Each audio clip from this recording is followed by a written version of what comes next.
तो यार फाइनली मैंने अरबस्ता सागा खत्म कर लिया है। अब क्योंकि मैंने ड्रम आइलैंड आर्क और अरबस्ता आर्क के बीच में बहुत बड़ा गैप ले लिया था, तो सेपरेट वीडियो बनाने का कोई मतलब नहीं था। ऊपर से मैंने पिछली बार ईस्ट ब्लू सागा पूरा एक साथ रिव्यू किया था, तो मैंने सोचा इस बार भी अरबस्ता सागा एक साथ पूरा रिव्यू कर देते। लेकिन नेक्स्ट टाइम से मैं हर एक आर्क के ऊपर सेपरेट वीडियो बनाऊंगा। और हाँ, मैं एनीमे नहीं देख रहा हूँ, मैं मांगा पढ़ रहा हूँ, क्योंकि ये बहुत ज्यादा फास्ट पेस्ड है और इसमें फिलर्स नहीं होते। और सबसे पहले तो अरबस्ता सागा सही में बहुत ज्यादा बड़ा है यार। इसका जो आखिरी आर्क है, जिसका नाम भी अरबस्ता ही है, वो थर्ड लॉन्गेस्ट आर्क है पूरे वन पीस का। 63 चैप्टर्स है उसमें। भाई साहब पढ़ते पढ़ते गांठ फट गई यार। लेकिन मजा बहुत ज्यादा आया। रिवर्स माउंटेन आर्क से लेके अरबस्ता आर्क तक बहुत सारे ओपी मोमेंट्स है इस पूरे सागा में। तो रिवर्स माउंटेन आर्क में जब हमें लबून की कहानी बताई जाती है ना, तो यार रोना आ गया था, क्योंकि वो सबसे सैडेस्ट पार्ट होगा मेरे ख्याल से इस पूरे सागा का। क्योंकि यार लबून ना बहुत सारे सालों से उस पायरेट क्रू का इंतजार कर रहा था और उसे अंदाजा भी नहीं था कि वो लोग मारे जा चुके हैं। और वो उस माउंटेन पर अपना सिर बढ़ाता रहता है रोज, ताकि वो उस माउंटेन को तोड़ के उस पार जा सके और उन लोगों से मिल सके। लेकिन जब लबून को स्ट्रॉ हेड क्रू बाय कर देती है, उसके बाद में असली कहानी शुरू होती है विस्की पीक में, जहां पर हमें पता चलता है कि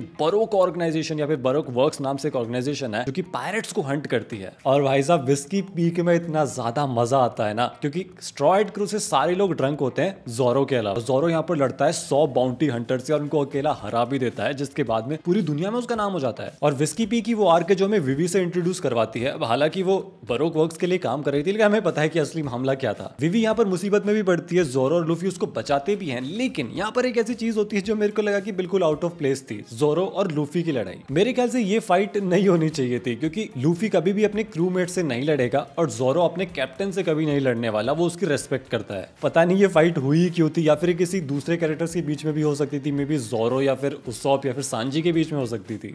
उसॉप तो नहीं हरा पाता। खैर विवी के साथ में यहाँ पर एग्राम भी होता है, लेकिन वो इस आर्क में मर जाता है, जो कि बहुत ज्यादा सैड था। और वो अरबस्ता आर्क में वापस भी आ जाता है और कभी एक्सप्लेन नहीं किया गया कि ये कैसे हुआ, या फिर मैंने मिस कर दिया अगर एक्सप्लेन किया हो तो। इसके बाद आता है लिटिल गार्डन आर्क, जो कि मेरे ख्याल से बहुत ही अंडररेटेड आर्क है और बहुत ही बढ़िया आर्क है इस पूरे वन पीस का अब तक का। उसमें जो फाइट थी ना, वो एक्चुअली में बहुत ज्यादा डेंजरस थी। जोरो जो कि इस पूरी टीम का एमवीपी है, वहां पर कैद हो चुका था, वो कुछ नहीं कर सकता था। फाइट करनी थी लूफी को और उज़ोप को, जिसमें लूफी भी आधे टाइम तो फाइट से एब्सेंट था। लेकिन इन सब के अलावा एक अच्छी चीज हुई, हमें इंट्रोड्यूस करवाया गया मिस ऑल संडे या फिर रॉबिन से, जो कि फिलहाल तो बरोक वर्क्स के लिए काम कर रही है, लेकिन वो आगे चलकर ज्वाइन करती है पायरेट क्रू को, वो भी पूरे 2 आर्क्स के बाद में। तो मेरे ख्याल से काफी सही राइटिंग थी यार। और मुझे लिटिल गार्डन आर्क में कुछ भी अजीब नहीं लगा। पूरा का पूरा फोकस था कैरेक्टर डेवलपमेंट पे, जो कि अच्छे से हुआ था मेरे ख्याल से। और जो जायंट्स की फाइट दिखाई गई थी और वो क्यों फाइट कर रहे इतने टाइम से, उसका जो रीजन था भाई, वो भी बहुत सही था। और जैसे मिस्टर 5, मिस वैलेंटाइन, मिस्टर 3 जिस तरीके से धूल चटा रहे थे ना पायरेट क्रू को, ऐसा लग रहा था कि आगे चलकर ये लोग क्रोकोडाइल से और मिस्टर 1 और 2 से कैसे लड़ेंगे यार। पर मिस्टर 1 और 2 को इन लोगों ने हराया, और मिस्टर 2 तो बहुत ही शानदार कैरेक्टर निकला। वो आगे चलकर मदद भी करता है पायरेट क्रू की मरीन से बचने में। वैसे लिटिल गार्डन आर्क में जिस तरह से सांजी ने क्रोकोडाइल को गधा बनाया था ना, वो एपिक सीन था यार। और सोचो वो यही काम एक बार फिर से करता है अरबस्ता आर्क में भी। वो खुद को मिस्टर प्रिंस कहकर क्रोकोडाइल को बेवकूफ बनाता है और एंट्री लेता है कसीनो में। सांजी सही में बहुत कूल कैरेक्टर है यार, मेरे ख्याल से वो रॉकी भाई को हरा सकता है। ड्रम आइलैंड आर्क भी काफी सही आर्क था। वहां पर काफी सारी प्रॉब्लम्स चल रही थी एक ही साथ में। वहां का जो राजा था वो महागांडू आदमी था, ऊपर से नामी जो थी वो बहुत ज्यादा इंजर्ड थी, और पूरे आइलैंड पर एक ही डॉक्टर है, लेकिन उसके पास तक पहुंचना बहुत ज्यादा मुश्किल। यार हमें ट्रू कैरेक्टर दिखाया गया था लूफी का इस आर्क के अंदर। वो अनकॉन्शियस सांजी और नामी को अपनी बैक पर कैरी करता है उस पहाड़ के ऊपर, और वो रास्ते में लोगों से लड़ते हुए भी जाता है। साफ दिख रहा था कि लूफी अपने क्रूमेट्स के लिए कुछ भी कर सकता है। और लबून के बाद एक और जानवर कैरेक्टर आता है चॉपर, जिसको ये लोग एक सैड स्टोरी देते हैं।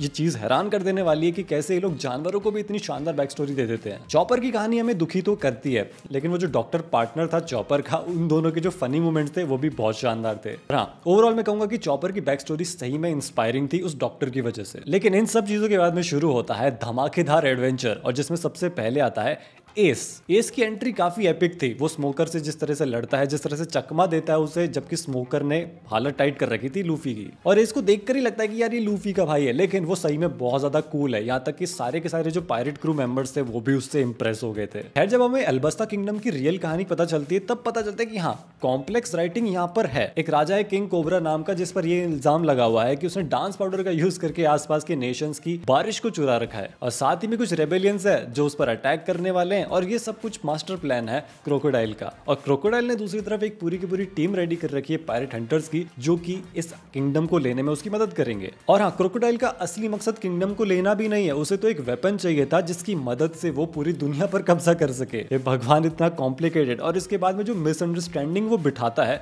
रॉयल आर्मी के बीच में, रेबेलियंस के बीच में, भाई क्रोकोडाइल एक्चुअली में मास्टरमाइंड तो था। वैसे मुझे मजा तब आया जब उसॉप की फाइट चल रही थी और वो एक 5 टन का हैमर मारता है अपने एनिमी के ऊपर। एक बार को तो मैं भी हैरान रह गया था कि ये उसॉप ने ही कैसे कर दिया, पर बाद में समझ में आया कि एनिमी के साथ साथ उसने मुझे भी फुद्दू बनाया है। तो अरबस्ता आर्क में टोटो, चाका, पेल, किंग कोबरा ये सारे कैरेक्टर्स बहुत ज्यादा बढ़िया थे, लेकिन लास्ट में कुछ ऐसा हुआ जो मुझे बिल्कुल समझ में नहीं आया कि आखिर ये क्यों लिखा गया था। तो जब क्रोकोडाइल को हराने के बाद में पायरेट क्रू नहा रही होती है, तब किंग कोबरा पायरेट क्रू को बताता है कि वॉल के उस तरफ नामी और उसकी बेटी नहा रहे हैं। मतलब वो ऐसा क्यों करेगा यार। ये सब कुछ एकदम से आउट ऑफ कैरेक्टर चला गया था। और वो सब कुछ छोड़ो, नामी ने तो याद है ना क्या हुआ था, और वो इन सब के बदले में उनसे पैसे भी डिमांड करती है। भगवान, अचानक से ये कैसे हो सकता है। नामी आउट ऑफ कैरेक्टर चली गई, लूफी जो कि इन चीजों में इंटरेस्ट नहीं रखता वो भी इस पर रिएक्ट कर रहा है। हाँ, अगर सांजी की बात होती तो समझ में भी आता, लेकिन सबके सब लोग ऐसे ना।